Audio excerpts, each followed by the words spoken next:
الحمد لله والصلاة والسلام على رسول الله وعلى آله وصحابه أجمعين. أما بعد، أعوذ بالله من الشيطان الرجيم. بسم الله الرحمن الرحيم. وقل جاء الحق وزق الباطل إن الباطل زوقا. قال رب اشرح لي صدري ويسر لي أمري وأحلل عقدة من লিসান ফিকাওয়া কওল। সম্মানিত সুধীমণ্ডলী, দর্শক শ্রোতা ও দিনী ভাই ও বোনেরা, আসসালামু আলাইকুম। সহিহ শরীয় সমাধান ইউটিউব চ্যানেল হতে আপনাদের সকলকে জানাই সাদর সম্ভাষণ। আশুরার দিন শোক বা কালো দিন নয়, বরং বিজয় ও কৃতজ্ঞতা আদায়ের দিন। এ বিষয়ে আমাদের প্রিয় শায়খ আব্দুল্লাহিল হাদি বিন আব্দুল জলিল মাদানী এর লেখা একটি গুরুত্বপূর্ণ পোস্ট ভিডিও আকারে আপনাদের সামনে উপস্থাপন করব ইনশাল্লাহ। আশা করি আপনারা ধৈর্য সহকারে এই অতীব জরুরি ভিডিওটি দেখবেন। তাহলে কথা না বাড়িয়ে চলুন শুরু করি আজকের ভিডিও।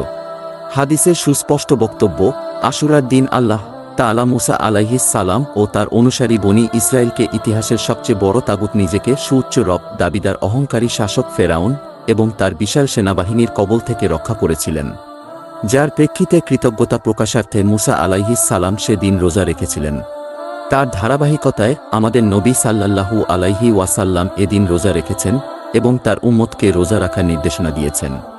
সুতরাং সন্দেহে এ দিনটি শত্রুর উপর বিজয় ও আল্লাহর দরবারে কৃতজ্ঞতা আদায়ের দিন।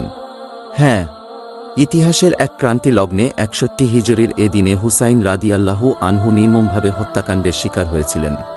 এতে সন্দেহে মুসলিম বিশ্ব ব্যথিত ও মর্মাহত। কিন্তু ইসলামের ইতিহাসে দেখা যায় সাহাবীদেরকে বিভিন্ন সময় বিভিন্নভাবে নির্মম হত্যাকাণ্ডের শিকার হতে হয়েছিল। যেমন হুসাইন রাদিয়াল্লাহু আনহু এর পিতা চতুর্থ খলিফা আলী রাদিয়াল্লাহু আনহু, তৃতীয় খলিফা উসমান রাদিয়াল্লাহু আনহু, মুসলিম জাহানের সবচেয়ে ক্ষমতাধর খলিফা উমর ইবনুল খাত্তাব রাদিয়াল্লাহু আনহু প্রমুখ সাহাবীগণের নির্মম ও হৃদয় বিদারক হত্যাকাণ্ড, বীরে মাওনার ঘটনায় ৭০ জন হাফেজে কুরআন সাহাবীর নির্মম হত্যাকাণ্ড, উহুদের প্রান্তরে ৭০ জন সাহাবীর শাহাদত বরণ ইত্যাদি অসংখ্য ঘটনা। সুতরাং কারো নিহত হওয়া বা শাহাদাত বরণের দিনকে যদি শোক ও কালো দিবস হিসেবে গ্রহণ করতে হয়, তাহলে উপরের সবগুলো দিনকেই ধরতে হয়। কিন্তু ইসলামের কালো দিবস বা শোক দিবস বলে কিছু নেই, কেননা যারা আল্লাহর জন্য জীবনকে সমর্পণ করে তারা কখনো শোকে হতবিহ্বল হয় না, তারা কোনো দিনকে কালো দিন মনে করে না। ইসলামের জন্য আত্মত্যাগ, শাহাদাত বরণ অতি গৌরবের, সফলতার এবং প্রতিটি মুমিন জীবনের এক পরম কাঙ্ক্ষিত বিষয়।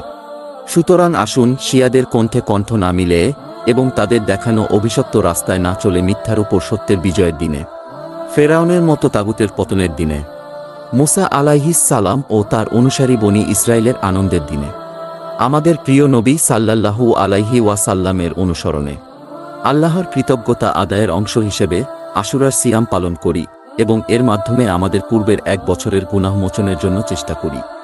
নিশ্চয় আল্লাহ পরম ক্ষমাশীল। আল্লাহ আমাদের সকলকে সঠিক বুঝদান করুন, আমিন। লেখক আব্দুল্লাহিল হাদি বিন আব্দুল জলিল মাদানী। সুবহানাকা আল্লাহুম্মা ওয়া বিহামদিক, আশহাদু আন লা ইলাহা ইল্লা আনত, আস্তাগফিরুকা ওয়া আতুবু ইলাইক।